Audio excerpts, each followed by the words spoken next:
हमारे दांत होते हैं, जैसे दांत की अगर मैं स्ट्रक्चर बनाने की कोशिश करूं, ये दांत है ना, दांत जो होते हैं वो 4 प्रकार के ऊतकों से मिलकर बनते हैं, लेकिन ऑर्डिनरी अपने को क्या याद रखना है, 2 ही याद रखना है।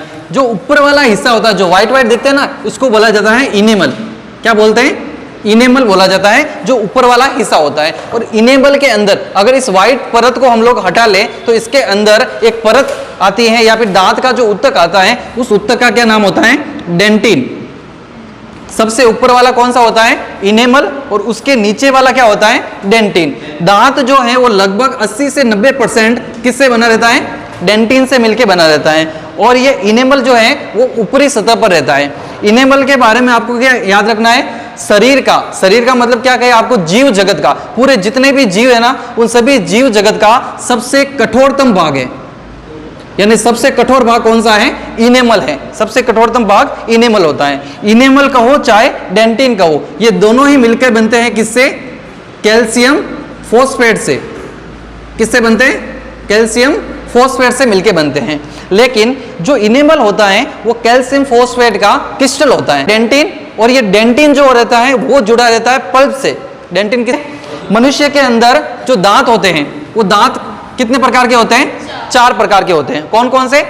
एक तो होता है हमारा कृतक, रदनक, अग्र चवर्णक और चवर्णक, यानी कि इंसिजर, कैनिन, और उसके बाद में प्रीमोलर एंड मोलर। 4 प्रकार के होते हैं। देखो समझते हैं, ये मैंने इसको नीचे वाला जबड़ा बना लिया है। इसको अगर 2 भागों में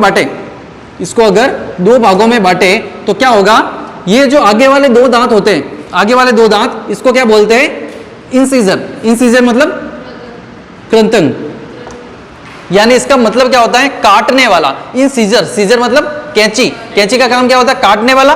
तो ये दांत और ये दांत, देखो 2 तो इधर वाले, 2 इधर वाले, 4, और 4 ही रहते हैं हमारे जस्ट इसके ऊपर 8। तो 8 जो दांत होते हैं वो उसका काम क्या होता है? काटने का। जैसे अभी रोल बनाया या कोई डेयरी मिल्क लेना आया, चाहे कुछ भी लेना आया, तो अपन खाना है तो काटोगे कर, यूं कैसे काटेंगे? ऐसे। यानी ये दांतों का काम क्या रहता है? काटने का काम रहता है। तो हमारे काटने वाले दांत कितने होते हैं? 8। 2 इधर 2 इधर, 4, और 4 ऊपर वाले 8। और ये दांत क्या कहलाते हैं? इंसिजर कहलाते हैं। उसके बाद में ये जो नुकीला दांत होता है, वो क्या कहलाता है? कैनाइन। क्या कहलाता है? कैनाइन। इसको बोलते हैं रदनक, या फिर इसको एक शब्द और होता है भेदक। भेदक का मतलब चीरने वाला। तो ये 2 नुकीले दांत होते हैं, उसका काम क्या होता है? चीरने फाड़ने का काम होता है। और ये मांसाहारी पशुओं के अंदर, जो मांसाहारी होते हैं, जो मांस का सेवन करते हैं, उनके अंदर इनकी जो मतलब लंबाई होती है वो बहुत ही ज्यादा होती है। जैसे आपने देखा होगा कुत्ता वगैरह रिया करे, बिना दांत बहुत लंबा रिया करे। कौन सा दांत? ये वाला दांत लंबा है। कभी देखे कुत्ता ये वाला दांत लंबा है? नहीं, ये साइड वाले दांत लंबे होते हैं। तो इसको बोला जाता है रदनक। रदनक की संख्या कितनी होती है? 1 तो हटने, 1 हटने, 2 और 2 हो जाएंगे ऊपर, तो रदनक की संख्या हो गई 4। उसके बाद में इसके जस्ट आगे वाले जो 2 दांत होते हैं, इसको बोला जाता है अग्र चवर्णक। अग्र चवर्णक, या फिर इसको बोल सकते हैं प्रीमोलर। और इसके आगे वाले जो ये 3 दांत रहते हैं, इसको क्या बोलते हैं? चवर्णक या फिर मोलर बोल सकते हैं इसको। और ये चवर्णक और अग्र चवर्णक जो भी होते हैं, इनका काम क्या रहता है? चबाने का काम रहता है। जैसे कोई गुटखा खावेगा तो गुटखा गिर अगला दांत हो नहीं, डांटों खाया करें, ठीक है। तो अग्र चवर्णक की संख्या कितनी होगी? 2 इधर 2 इधर, 4, 4 और 4 हो जाएंगे ऊपर। तो अग्र चवर्णक कितने हो गए? 8। उसके बाद में चवर्णक कितने हो गए? 3 इधर और 3 इधर, 6 और 6 ऊपर। तो चवर्णक कितने हो गए? 12 हो गए। इंसिजर कितने? 8। उसके बाद में अपने जो कैनाइन होते हैं वो कितने हो गए? 4। प्रीमोलर 8। उसके बाद में मोलर कितने हो गए? 12। तो कुल जो संख्या होती है दांतों की वो कितनी होती है? 32। लेकिन अगर आपको कहें कि मनुष्य के पूरे जीवन काल के अंदर कुल दांतों की संख्या बताओ, तो वो कितनी होती है? मनुष्य के पूरे जीवन काल में दांतों की संख्या नहीं, पूरे जीवन काल में संख्या होती है 52। 52 कैसे? हमारे जो दांत जो होते हैं 20 होते हैं दूध के दांत। दूध के दांत मतलब जो दोबारा आते हैं। तो 20 दांत ऐसे होते हैं जो हमारे 2 बार आते हैं। एक तो जन्म के बाद में आने लग जाते हैं, और एक उसके बाद में 7-8 साल या फिर 6 साल से 12 साल के बीच में आते रहते हैं। तो 20 तो हो गए 40, और 12 दांत जो बचते हैं वो टोटल कितने हो जाते हैं? 52 दांत। तो मनुष्य के जीवन काल में कुल कितने दांत होते हैं? 52। और स्वस्थ जो मनुष्य होता है उसके अंदर दांत कितने रहते हैं? 32। डेंटाइन फॉर्मूला होता है। डेंटाइन फॉर्मूला किसे कहते हैं? कि जो मनुष्य होते हैं उसके अंदर दांत किस प्रकार डेंटाइन फॉर्मूला होता है। डेंटाइन फॉर्मूला किसे कहते हैं कि जो मनुष्य होते हैं उसके अंदर दांत किस प्रकार से रहते हैं। देखो दांत कौन कौन से होते हैं, incisor, canine, premolar and molar. ऊपर वाले भी ये कहलाते हैं और नीचे वाले भी क्या कहलाते हैं, incisor, canine, premolar and molar, ये कहलाते हैं। अब देखो ये जो डेंटाइन फॉर्मूला होता है वो दो तरह का होता है। एक तो होता है अडल्ट्स के लिए, यानी जो बड़े होते हैं ना उनके लिए, और दूसरा क्या कहलाता है, बच्चों के लिए। दूसरा होता है बच्चों के लिए। तो अब देखो अडल्ट के इंसाइजर कितने हैं, 2, तो ये कितने हो जाएंगे, 2। उसके बाद में कैनाइन कितना है, 1। उसके बाद में क्या बचता है, प्रीमोलर कितने हैं, 2, ये हो गए प्रीमोलर 2। उसके बाद में ये कितने बचते हैं, 3।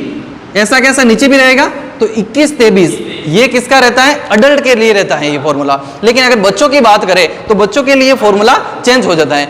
आगे वाले होते हैं, लास्ट वाले होते हैं, बीच वाले, हाँ बीच वाले जो होते हैं वो दांत नहीं होते हैं। तो बच्चों के अंदर याद रखना, बच्चों के अंदर याद रखना ये जो अग्र चवर्णक होते हैं प्रीमोलर दांत, ये बच्चों के अंदर नहीं होते हैं। और एक चीज और, ये जो सबसे लास्ट वाला होता है ना दांत, इसको बोला जाता है थर्ड मोलर। क्या बोलते हैं, थर्ड मोलर। मोलर दांत के अंदर फर्स्ट मोलर, सेकेंड मोलर और थर्ड मोलर। और इसी थर्ड मोलर दांत को एक और नाम बोला जाता है जिसको बोलते हैं अक्कल दाढ़। अक्कल दाढ़, अक्कल दाढ़ जो होती है वो 22 साल की उम्र के अंदर लगभग आना स्टार्ट होती है। ऐसा माना जाता है कि 22 या 23 साल की उम्र में ये आती है। तो अब देखो ये जब 22-23 की उम्र में आती है तो क्या बच्चों में रहेगी, नहीं रहती है। तो बच्चों के अंदर 2 तो नहीं रहते हैं, क्या प्री मोलर दांत नहीं रहते हैं, और इसके अंदर थर्ड मोलर भी नहीं रहता है। तो बच्चों के लिए ये फॉर्मूला क्या हो जाएगा, क्या ये आगे वाले रहते हैं बच्चों में, होते हैं। फिर क्या ये रहता है, कैनाइन होता है। इसके बाद में अग्र चवर्णक होते हैं क्या, नहीं होते हैं। तो बच्चों के लिए फॉर्मूला में ये हो गया 0। फिर बच्चों के लिए ये थर्ड मोलर नहीं रहता है, तो मोलर दांत कितने रहते हैं, 2। तो बच्चों के लिए फॉर्मूला कितना हो गया, 21, 0, 2। समझ में आया। अब देखो ये जो आगे वाले 4 दांत होते हैं वो, उसको अगर हम लोग शरीर से तुलना करके देखें तो ये नाक के जस्ट नीचे रहते हैं। देखो नाक के जस्ट नीचे वाले ये 4 और 4 8 दांत हैं। तो इसीलिए इन दांतों को क्या कहा जाता है, नोज टीथ। इन दांतों को क्या कहा जाता है, नोज टीथ। उसके बाद में जो कैनाइन वाले होते हैं, इन कैनाइन वाले को देखें अगर, तो ये हमेशा आंख के नीचे रहते हैं। देखो आंख के नीचे रहते हैं कैनाइन वाले, इसीलिए इसको क्या बोल देते हैं, आई टीथ।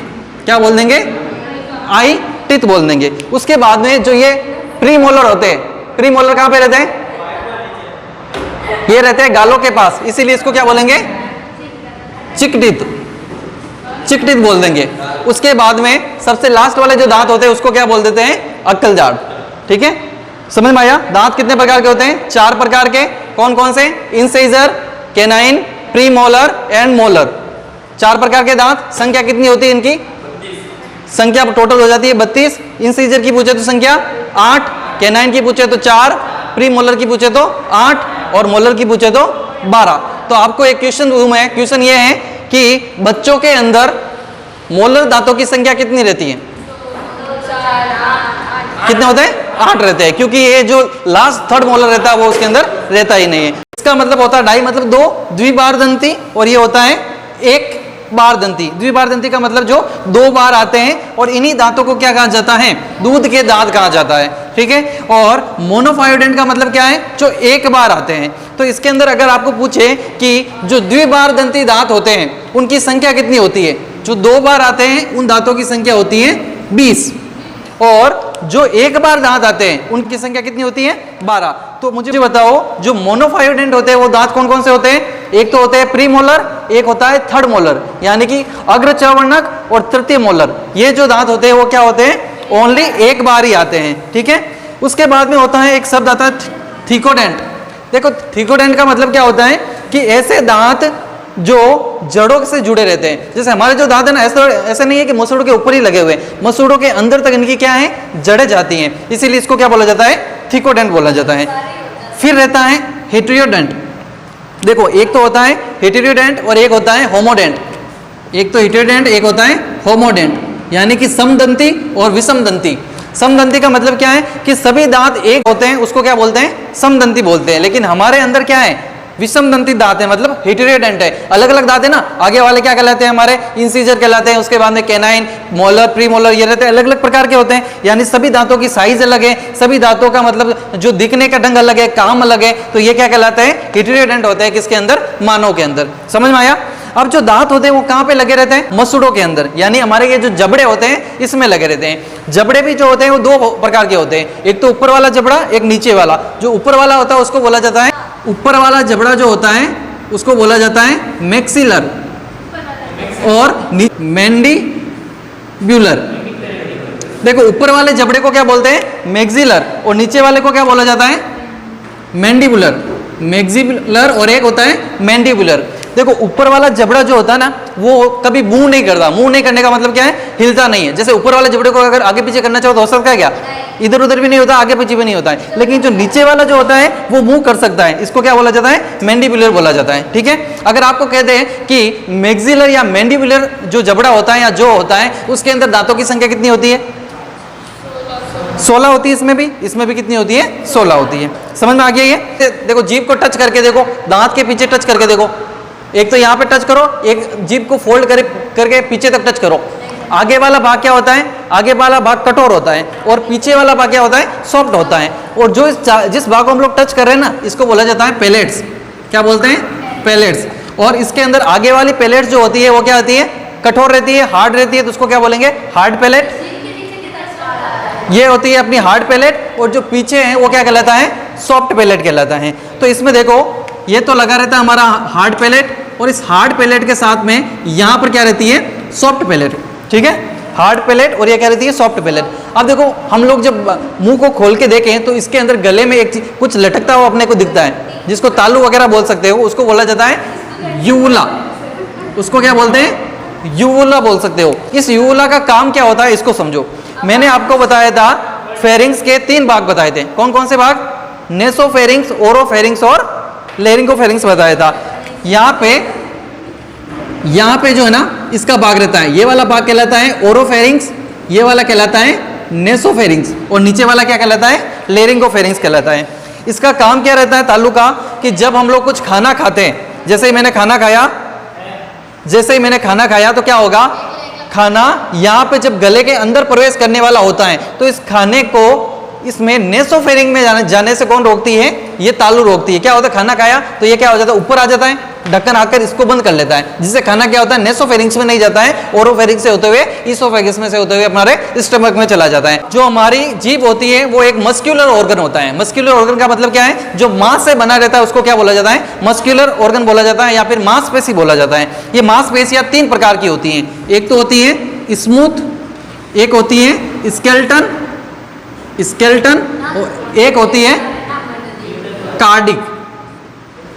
कौन कौन सी होती है? एक तो लचीली, और एक जो होती है हड्डियों के साथ जुड़ने वाली, एक होती है कार्डिक जो हृदय के अंदर रहती है। यानी जो हृदय में रहती है वो मांसपेशी कैसी कहलाती है? हृदय मांसपेशी कहलाती है। स्मूथ मांसपेशी किसे कहते हैं? वे मांसपेशी है जिन पे हमारा कंट्रोल नहीं रहता है। जैसे आमाशय क्या है? हमारे एक प्रकार का मांसपेशी है। क्या आमाशय को हम लोग इधर उधर कर सकते हैं? क्या नहीं कर सकते ना। आमाशय जो होता है हमारी मर्जी से नहीं चलता है, इसीलिए इसको क्या बोलते हैं? स्मूथ ऑर्गन बोल सकते हैं, या फिर इसको स्मूथ मस्क्यूलर ऑर्गन बोल सकते हो। उसके बाद में रहती है स्केलेटन मस्क्यूलर ऑर्गन। स्केलेटन का मतलब क्या होता है? हड्डियां, यानी वे मांसपेशियां जो हड्डियों से जुड़ी रहती है, वे मांसपेशियां जो हड्डियों के साथ कंट्रोल होती है वो क्या कहलाती है? स्केलेटन मस्क्यूलर ऑर्गन कहलाती है। जैसे हमारा हाथ है, हाथ के अंदर मांसपेशियां होती है, तो इस मांसपेशी को अपने को अगर मुझे इसको ऐसे करना है तो इसके साथ ये कैसे होगी? हड्डी को ऐसे क्या तब होगी? यानी कुछ मांसपेशियां जो हड्डियों की सहायता से कंट्रोल होती है उसको क्या कहा जाता है? स्केलेटन मस्क्यूलर ऑर्गन कहा जाता है। अब मुझे बताओ जीभ कैसा ऑर्गन है? कार्डिक है, स्केलेटन है, या स्मूथ है? जो स्केलेटन ऑर्गन कौन होता है? जिसके अंदर हड्डी जुड़ी रहती है। और हमारी जीभ भी है वो यहाँ पर, पूरे यहाँ पर जाकर एक हड्डी से जुड़ी जाती है। हमारी जो जीभ होती है वो जिस हड्डी से जुड़ी रहती है उस हड्डी का नाम क्या है? Hyoid bone. इसको क्या बोला जाता है? हायोइड बोन बोला जाता है। और ये हायोइड बोन एकमात्र ऐसी बोन है, हायोइड बोन एकमात्र ऐसी बोन है जो किसी भी बोन से नहीं जुड़ी हुई है। जैसे ये हड्डी इससे जुड़ी है, ये हड्डी इससे जुड़ी है, फीमर हड्डी टिबियो फेबुलो से जुड़ी है, लेकिन ये हड्डी एकमात्र ऐसी हड्डी है जो किसी दूसरी हड्डी से नहीं जुड़ी हुई है। तो इसको क्या बोलेंगे? हायोइड।